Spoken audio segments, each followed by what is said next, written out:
In the Garage Series, May the 6th, 2017. It's been a while since I've did any updates on my 79 5.3 project. I was looking at my YouTube channel. I think the last video I posted was back in like 7 months ago. So let's do an update. All right, so let's flip it around a bit and record from the other side.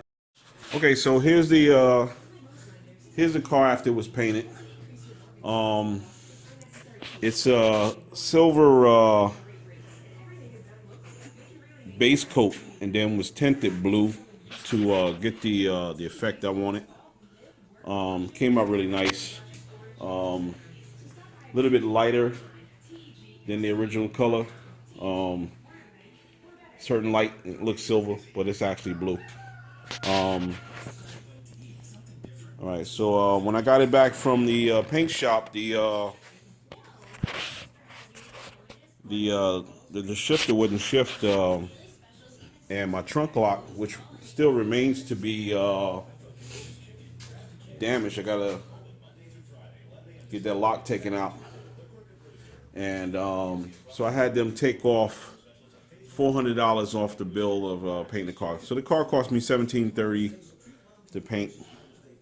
I swapped on the welds the other day. Took off the magnums to go weigh the car to compare it to the red car, and was really surprised that it was 100 pounds, slightly over 100 pounds heavier, which is not really surprising because this car still has even though I put the aluminum bumper on the back, it still has the steel trunk lid and it still has a steel front bumper. So that's a few pounds, and just some other weight somewhere else. I don't know if headers are heavier than the cast iron manifolds that I used. For those who don't know, I used a cast iron manifold hooker makes for the LS motor. I used a Dirty Dingo Double D motor mount, which has 4 mounting locations. A lot of guys have issues with the oh man, let me stop this. I used a hooker cast iron LS manifold, which works fine. The underhood is nice and cool.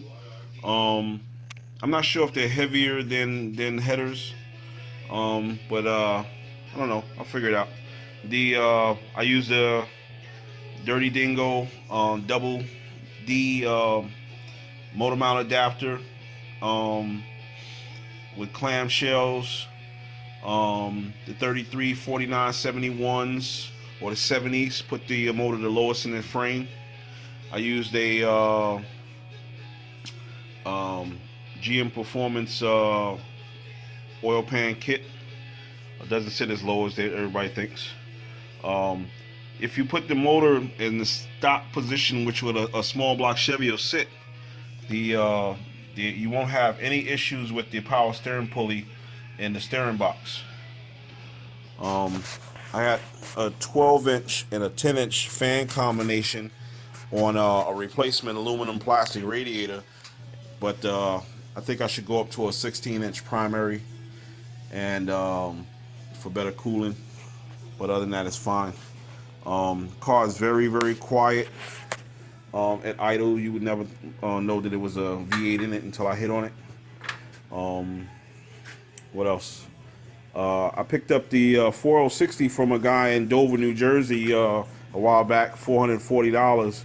That said was rebuilt. You never know until you actually put it in the car. But it's just great. Converter locks up perfectly. Like I said, I changed the bumper. This is the bumper from my T-top car. It's aluminum, and that's the difference in weight between this car and my red car. The trunk lid, the two bumpers on the red car were aluminum. Well, this one had all steel. So that's where my weight difference is, because everything else was the same. Let me see what else. I don't know. That's it. You know, G-Force cross member.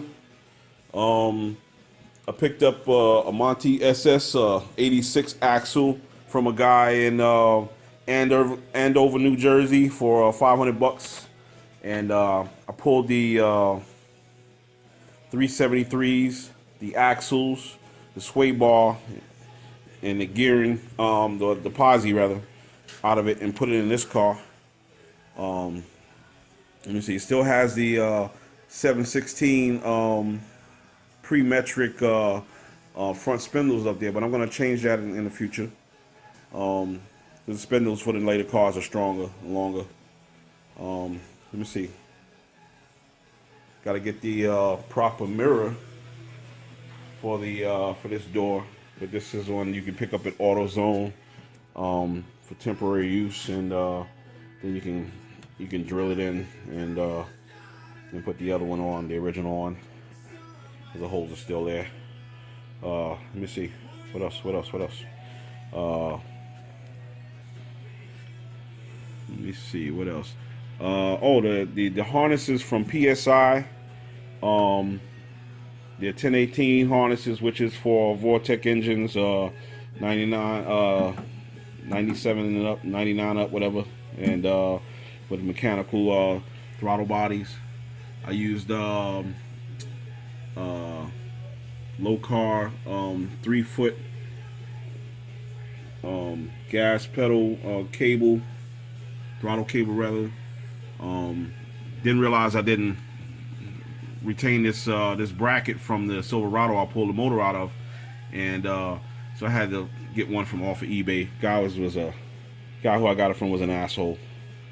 Let me see. That's about it. Got to put some springs and shocks in the front, because it's a little saggy. You know, it's bottoming out. You know, on good dips. Springs, a shot. I changed the back ones. The back ones had some cargos, and I put some stock height ones in there. It's just pretty good. That's a 255 6015 on the back. It's got a full dual exhaust. Same exhaust on the other as the other car, but it has the mufflers that come with the system from Jegs. And with the other system, I substituted Flowmasters, so it's much louder. This little badge I picked up off eBay. I'm gonna put it on the back of the car here. Gotta go get me some glue or some double-sided tape. I don't know. I haven't really decided yet, but it's coming together. You know, I got a lot more things to do. I gotta put some gauges in. Gotta put a voltage gauge in, and oh, I forgot about the tank. For the tank, I used a Tanks Inc. EFI ready fuel tank. Cost me slightly under $500 for the whole kit. The tank, the Walbro 255 pump, and the fuel sender, all probably about $480. At first I thought it was kind of noisy, but it proved to be nice and quiet. You know, nice and quiet. When you I got a gauge hooked up to the fuel rail to monitor fuel pressure. Don't believe anybody if they tell you that the LS won't run with less than 58 psi, because it will idle with less. And what happens is when the vacuum drops, it will increase pressure. It'll pull vacuum on the pressure regulator, and it will increase pressure for full throttle. Alright, so here you go. Okay, so here's the badge I put on the back of the car, and I have to scrape off some of this excess glue right here. think it'd be easy to take off once once it cures. Probably as even as I could. Got the tape holding. Give it some personality.